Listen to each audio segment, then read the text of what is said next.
So today's we'll be mainly focusing upon the psychic triad.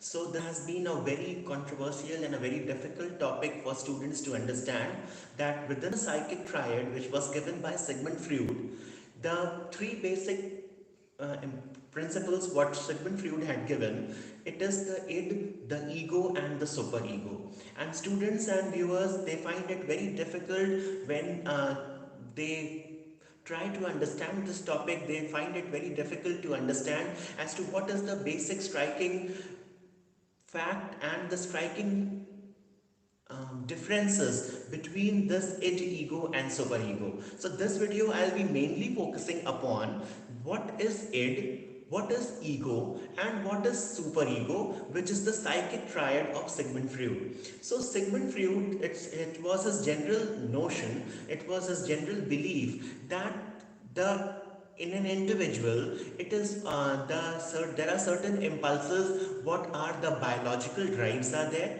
which he called them as id. There are certain rules and regulations what are imposed on a child, that comes under the superego, and there are certain thought processes what are mediating in between, so that comes under ego. So in order to understand this, let us take a simple example, that if a young child is there, if he is hungry, so that young child is constantly wanting food, and he wants food irrespective of the external circumstances.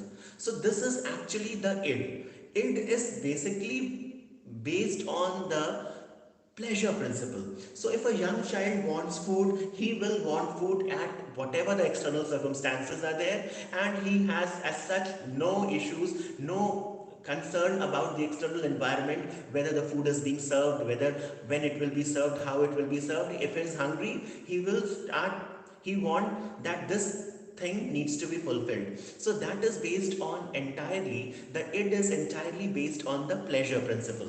So it is the most primitive part of the personality, and it serves as a reservoir of instincts. Now since it serves as a reservoir of instincts, not only hunger, there are certain other things such as urination, such as defecation. So there are certain things where the child, if it is entirely, and it is a biological drive. So hunger is a biological drive, the necessity to urinate is a biological drive, the defecation process is a biological drive, and it is entirely based on pleasure principle. So the young child strives to attain this pleasure by, in whatever way he is not concerned about the external environment, and he exercises, he feels that these all the basic pleasure of hunger, urination or defecation, whatever it is, the urge is there, the biological drive is there, that needs to be fulfilled.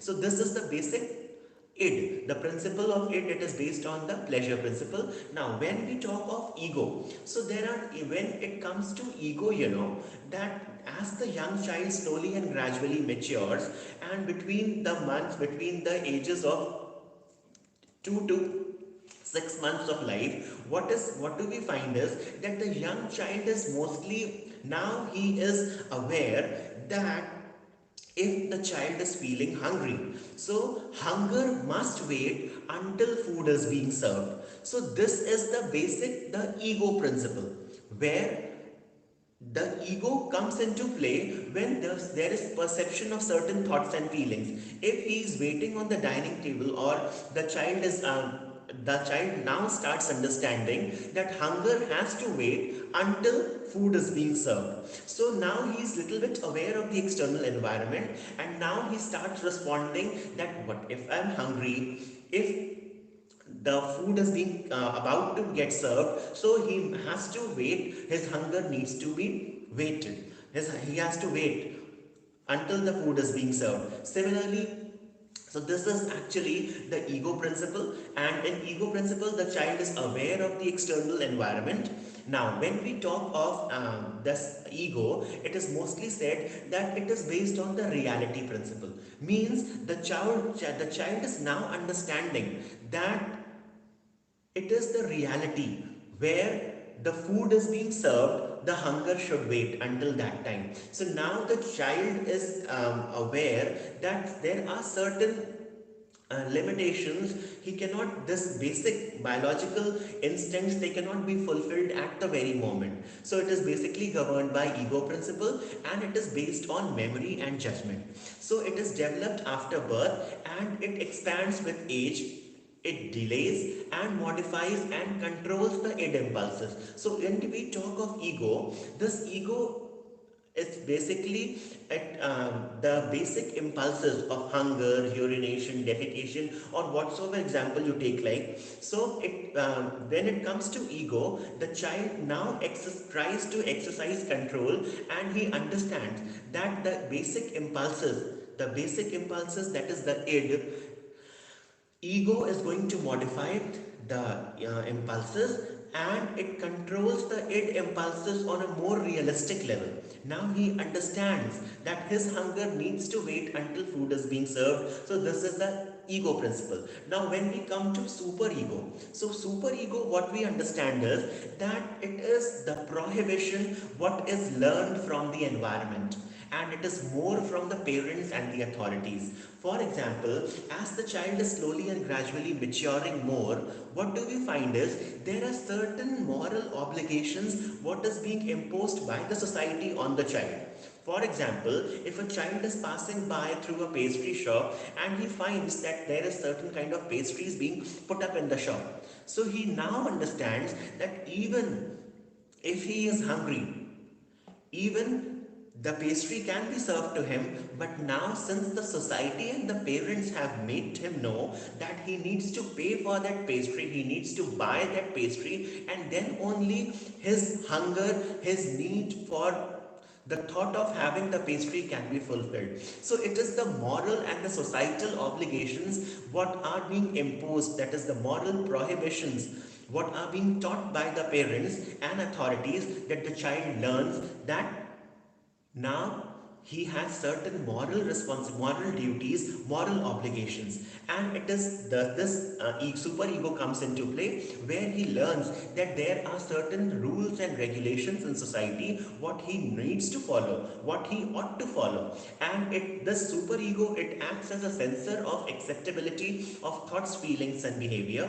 It is determined by the regulations imposed upon the child by the parents, society, and culture. That is in the superego we find the ethics and the moral principles, and it is the internalized control which produces the feeling of shame and guilt. So now if the child is in a classroom and he needs to go to the washroom, or if he is if he is feeling hungry, so he understands that he cannot start having lunch in the middle of the classes. He needs to wait till the recess to have his lunch.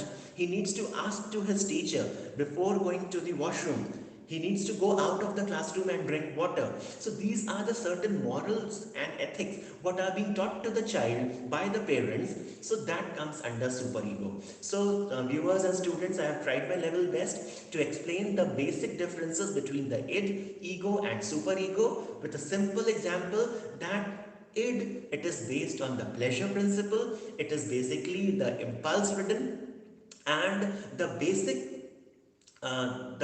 basic biological drives, the id is basically concerned, whether it be hunger, thirst, urination, defecation, whatever id is basically based on the pleasure principle. Now when it comes to ego, it is governed by certain thought processes that hunger must wait until food is served. So this thought process, when the child develops, it is the ego. And when it comes to superego, that, for example, I have already said that the child needs to buy that particular pastry in order to have it, because these are the societal norms what are being set up in the society, and this has been taught to the child by his parents. So this comes under superego. So I have tried my level best to simplify the basic differences of the psychic triad, that is the id, ego, and superego. Students and viewers, if you still have any queries and comments, you're most welcome to comment me in the comment section. And students who are new to my channel and they haven't subscribed yet, go do subscribe my channel, and don't forget to press the bell icon so that you can be further updated for my upcoming videos. Thank you for watching.